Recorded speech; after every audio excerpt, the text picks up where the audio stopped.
All right, let's talk about Ernie Reimer and colleagues' paper, Building a Comprehensive Integration of Health Performance Support through Sport Science, published in Strength and Conditioning Journal.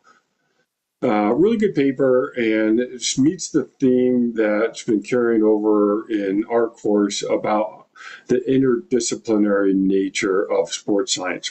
You need it. You need all different perspectives of sports science to really help the athlete out. Now, this paper is focused a lot on collegiate sports, but this can be applied to obviously professional sports as well.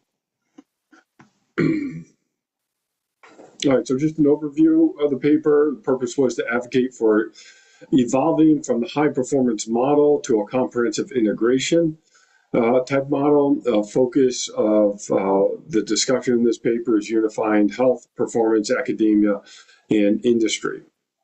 And the key message, bottom line, is sports science is about collaboration and innovation. And it's not easy. It is not easy because when you start involving different areas that are involved with an athlete, you get expertise in different areas, and the experts don't always talk the same language. And so trying to find common ways to talk about an athlete really has to be done in a very purposeful, intentional manner. So I like this table, table 2, just what is sports science? The sports science is the study of sport.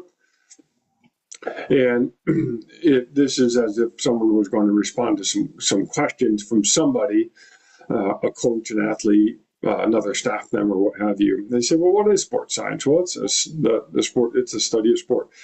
And really a follow-up is there anything in your sport that you'd like to learn more about? What do sports scientists do? Well, we solve problems and to help you become more successful. And a follow-up question from the sports scientist would be something like, what are 3 major enhancements that could benefit your program success?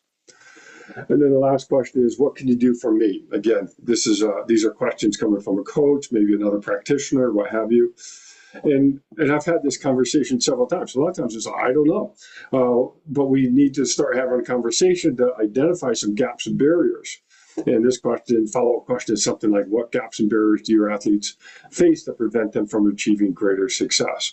And so there really does have to be a dialogue between the sports scientist, the coach, the staff, what have you, to identify where science of sport can come in and help. And remember, I always talk about sports science being looked at through 2 lenses. One is how can we help right now? And then 2 is how can we help over a long-term period of time, generate new knowledge over a long period of time. Okay, the high performance model is, it's a very standard model, standard as much as standard gets in this world. The strengths are of a high performance model, if you hear about one, is that they are intending to be data driven, empirically based types of programs, and they're performance focused. Okay. The limitations of some high performance models, not all, but some of the limitations are things get siloed, meaning the strength and conditioning coach does his or her thing, the nutritionist does his or her own thing, the biomechanist does his or her own thing, and they get siloed. They get working in that world that they live in. There's also the risk of unequal resource distribution when you start getting these siloed units. Maybe one unit gets a little bit more funding, or maybe the perception is it gets a little bit more funding. Biomechanics, it takes a lot of funding to make biomechanics work. You need a lot of technology that goes along with it. Maybe something, sports psychology, maybe that's not as an expensive area to invest in. And so there can be this perception that different groups are getting different resources, and that can lead to conflicts. And there can be limited collaboration. And the way I think about this is, when I talk with people who are involved with doing sport work, everybody's at capacity. they are all operating, 100% capacity. There's not a lot of people in this world that are just sort of saying, hey, I got a lot of time on my hands. Let me pick up some other collaborations or what have you.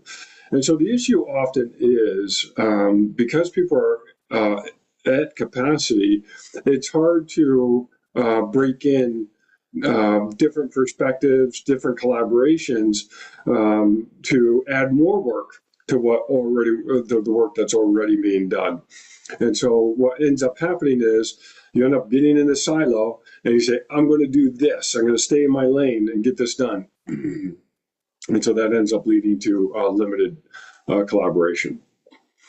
At the end of the day, and I've used this model quite a bit, and this is in this paper, we're interested in the athlete from a performance perspective, but also a health perspective. And health, again, is a physical health. There's also a mental health issue. And performance, we're talking about high performance. We're certainly talking about elite capacity. But I also think of performance for the everyday athlete who is just trying to complete a marathon or, enjoy weekend sports or what have you. And what we want is, in using this model, we have health on the y-axis, performance on the x-axis. These are not they're not defined other than just broad definitions that I just did. And really, what we want is our athletes and our people participating in sports. We want them to be healthy, and we want them to perform as best as they can. There are other quadrants here. You can have someone who's healthy, but they're underperforming, and you can have unhealthy people who are also underperforming, and you can have unhealthy people who are still performing quite well. And so ultimately, through all the discussion on building a comprehensive model or integration or interdisciplinary work, we're trying to really move athletes into this top right quadrant. That's where we want them. We want them to be healthy, and we want them to be performing to the best of their capability. So sports science program, that as I've gone through in other presentations in this lecture, in this semester, there's all different areas that sports science sort of cuts into. Biomechanics, research and innovation, brain health, performance management, physiology, data science, education, applied epidemiology. These are just some. And then even in this inner circle, we get a little bit more dialed in on some sport-related things from mental health performance, strength and conditioning, coaching, sports medicine, sports nutrition, sports science.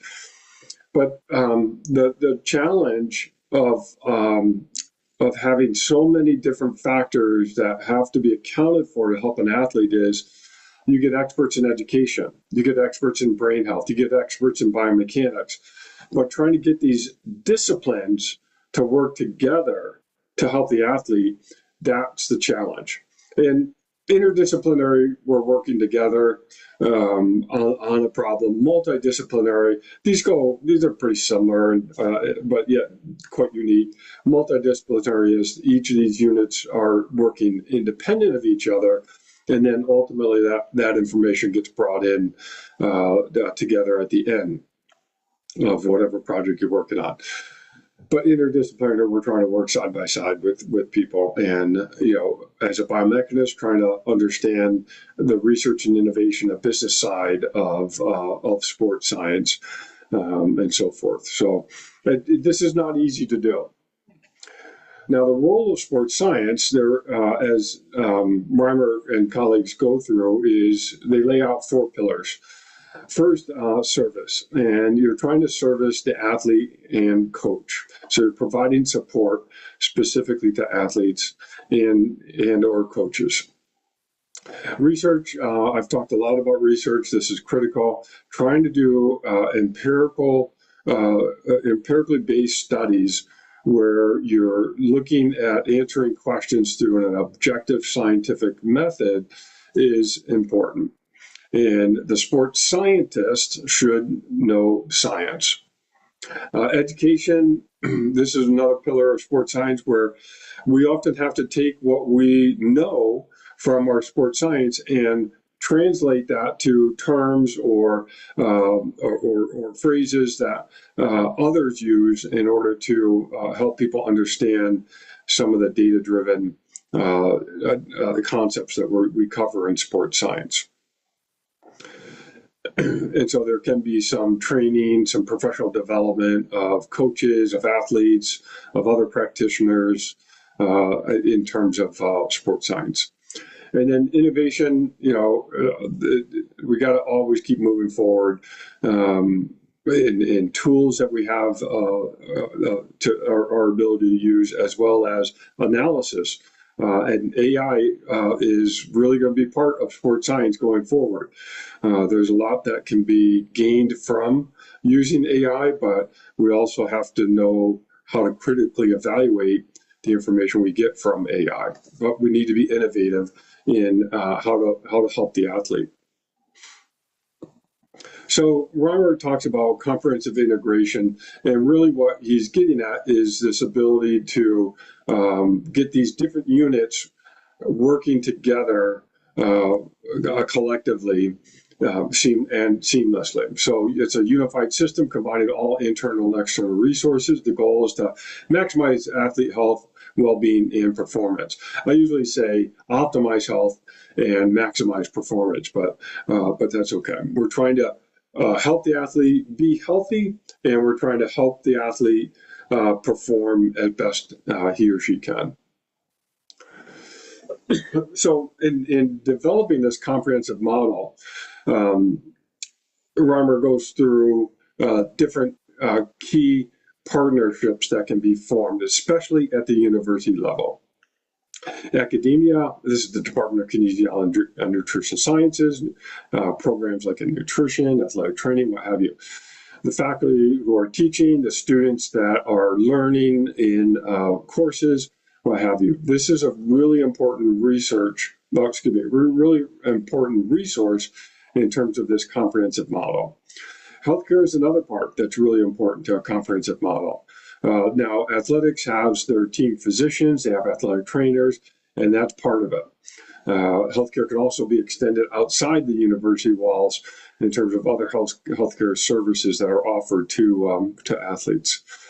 Industry is an important part because this is where some of the innovation can happen, some of the technology that's being developed can be tested. The comprehensive model can actually be a test bed for seeing if instruments work or don't work, or pros and cons of using certain instruments, what have you.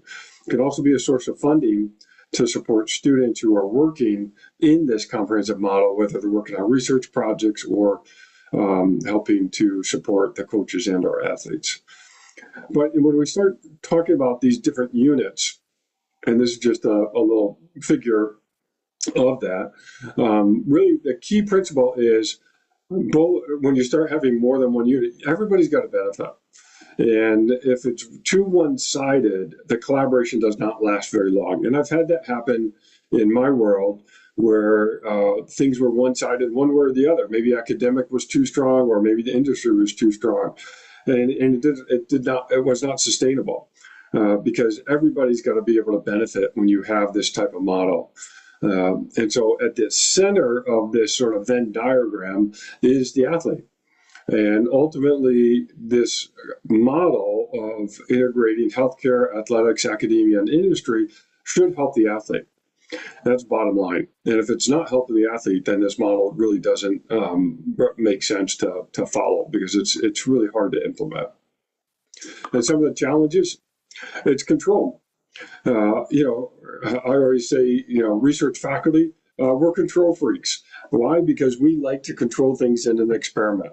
We ask a question, we design an experiment, and we control as many things in that experiment as possible. And then things we don't control, we let vary, and then we see how our measurements change based upon how that one thing hopefully varies. And so we're control freaks by nature. And if you have all these different areas working with the athlete, it's hard. It's not easy. You have to allow other areas to sometimes take the lead versus your own area. And there needs to be a level of trust, not only amongst these different disciplines, but also between the athlete and the sport scientist or anyone working in this model, and the coach as well. There needs to be a level of trust there that the end goal is to help the athlete and our team perform and to be healthy. There is a cultural lag. This, sometimes change, it just takes, it happens slowly, especially in academia. But you do ultimately make a culture shift through education. And some of the conversations I've had with other sports science units is doing things like seminars where you get everybody in the same room and you just start talking about some topic. And then the topic, gets changed every week. And through that level of conversation, you're actually going through some education in terms of what each person brings to the table in terms of their expertise. And when you do that, you build this culture of sharing information, and you're able to identify different people who have different expertise that can actually help out the athlete. And another challenge is, as I've already mentioned, resource allocation. There needs to be a fairness. Some disciplines just are more expensive than others. And there just needs to be a balance of resources so that everybody feels valued and that they're able to have access to the resources so that they can be successful. All right, take-home message, comprehensive integration. It's next generation of athlete support. And really, this is just a model where all these different disciplines are working together in a very systematic manner to be able to help the athlete with both health and performance. And sports science is one of these things that really unites service, serving the athlete, serving the coach, serving staff, practitioners, research, education, and innovation. All right, so I hope you enjoyed this paper. It's really good. It continues with our theme that sports science is really an interdisciplinary area, and we really need to be able to pull from expertise from several different areas to help the athlete. Okay, thank you.